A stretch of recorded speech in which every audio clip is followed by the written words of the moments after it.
Hello, everyone. Welcome to Developing Palates. I am Aaron Loomis coming to you from the Drew Estate Studio. With me today is Jiunn, Lou, Seth, Geis, John McTavish. How you guys doing? Doing great. Roll Happy Tide. New Year, y'all. Yeah, it's been a little while since we gotten together. So You're the tiger. yeah, Is it?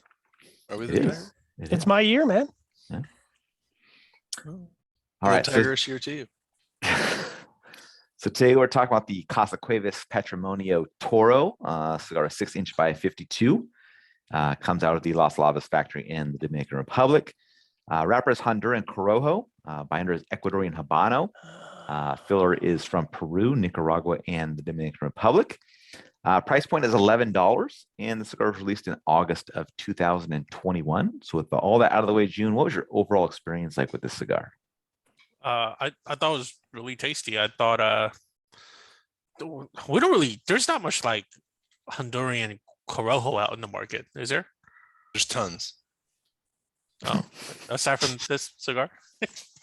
I thought this smoked more like a nice quality like almost like a Connecticut shade for me than anything, because it had a lot of like soft notes, super bready, that yeasty bready, like sweet bread, that burnt toast kind of a thing going on. Nice cedar wood coming through.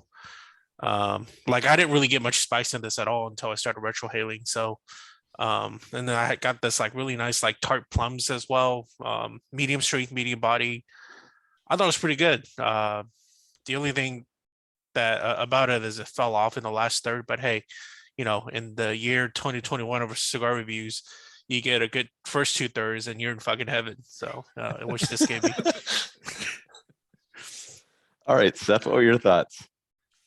Yeah, listen. I thought it was a good cigar. Medium strength body, just kind of like June said. I was getting those cream, leather, hay, coffee notes. Just kind of enjoyable. There's some citrus pepper, as June said. There wasn't tons of spice, but there was a little bit there. Good first third. I think it kind of went down the hill in the second third, and in the final third, it just kind of continued to go downhill a little bit. Really good construction, though. All right, John. How about you, John? Yeah, I'll echo June's core sentiment, which was I think it smoked a lot like a core Connecticut, which is not a bad thing. That's a good thing, because the profile I think was really well anchored. So I did get a lot of the sweet hay, wood, and bread to start out, and then got baking spices, but not the baking spices that I would normally associate with Honduran Corojo. So normally to me those are more of a peppery blast, like a red pepper flake. This was much more desserty, much more subdued, which was nice. Second third was still pleasant. Didn't have the same complexity as the first third, but still baking spices, wood, a little bit of bread. So, like Jim was saying, honestly, it was a nice departure from a lot of the cigars we've reviewed in 2021. And then the last third, I agree, it lost a little. It was a little wood forward for me. Still pleasant.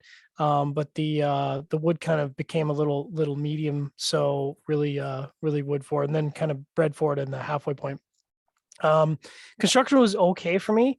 I had a bit of a burn issue a couple times, so I had to do a couple touch-ups, and the draw had a little bit of resistance to it, which didn't seem to impact the flavor profile, which is nice. So 2.5 to 3 notches. So all that to say, slightly above average flavor profile, but enjoyable.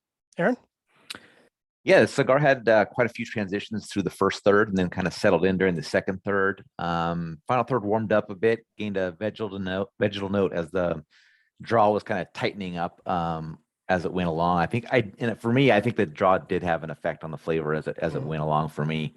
I thought the cigar started well. The chalkiness that I was getting in the second third kind of brought the profile down a little bit.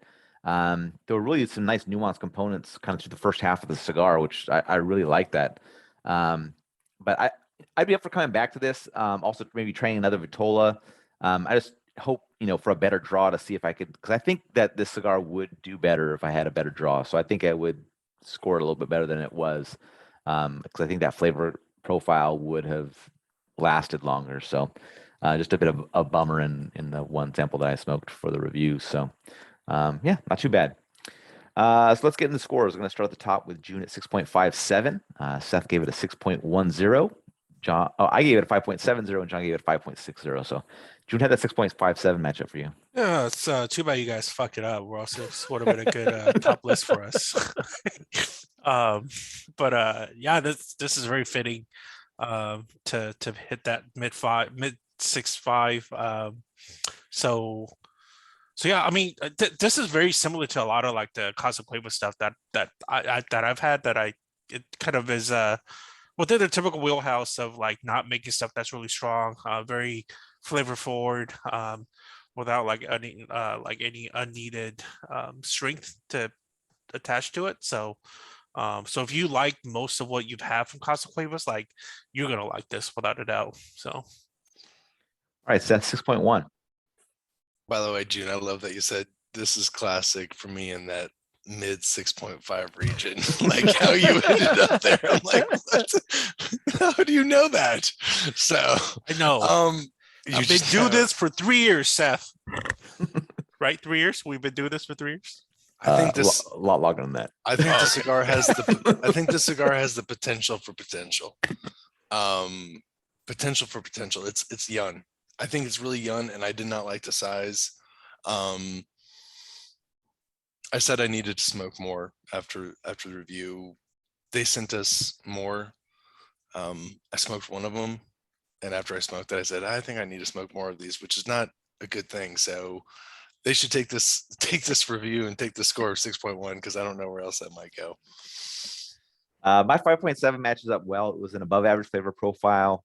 Construction was good other than the tight draw. That took it down a little bit. Otherwise, I'd probably be closer to like 5.85, somewhere like that. So, yeah. All right, John, 5.6. Lower than I expected. I kind of figured I'd be in the sixes, but with the draw and the burn, that kind of makes sense. I think when I look back at my notes, I mean, like I said, it was an enjoyable experience, and I got a pretty respectable smoking time of 2 hours and 16 minutes, which is good. So, I'm definitely going to return to this. Like Jiunn said, I've been pretty happy with all the Casa Cuevas I've smoked so far in reviews. So, All right. Any other final thoughts from you guys on this cigar? maybe give more Honduran tobacco to Casa Cuevas because they seem to be the only ones that know how to do anything good with it. And let's go with a thinner ring gauge for this thing. Just give it a shot. That's what I said. Like a Lonsdale. Lonsdale would be pretty dope. Yeah. I was thinking maybe like a Penatella. Yeah. They have to take the I think if you take the Peruvian tobacco out and you make it a little bit thinner, I think there's probably gonna be a little bit more strength. I would love to smoke a Lonsdale on this. That'd be really interesting. Yeah. All right. If you just catch this video on YouTube, be sure to subscribe to us. Also check out the full written review on the website, developingpalates.com. Cut you guys off. What? Were you guys still talking? No, that's fine. That's fine. You're good. They're done. Follow us on the social media channels, and you catch all of our review recasts on podcasts. So iTunes, Google Play, and Podbean. Thank you for tuning in. We'll catch you on the next one. Patrimonio.